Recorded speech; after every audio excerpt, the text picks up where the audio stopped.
Ligo tayo. Okay, maliligo na si Kagalang Joel. Tingnan mo raw kung malalim. Ha?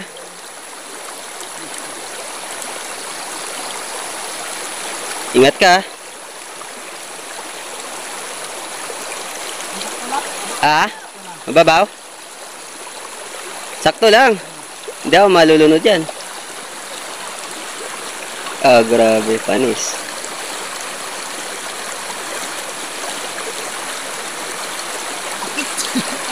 Well,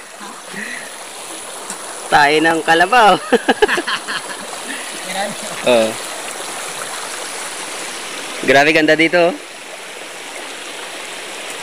Alright. Tapos nyuga na siya. Dito kami naligo nung nakaraan nila Zoe, nila Bea, Joan. Nakakatawa kasi may tubig pa rin siya. Tapos doon yung bahay. Yung nanay nangunguha ng tanglad pang tanim. Right. So, kamusta kayo mga kagala? Sino na yung mga nakaligo sa ganitong klase ng paliguan? Mga mayayaman dyan, ewan na lang. Pa-swimming pool kayo, may chlorine. Pero ito, nature. Natural. Ang ganda ng kalikasan. Ha? Wag lang lampas ilong para safe ako. Right. So, mukhang nag-i-enjoy si Kagalang Joel. Ano, Nay?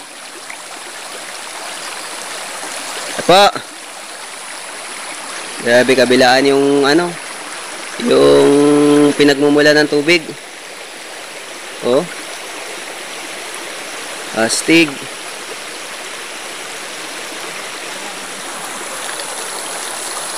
Magatalon ka?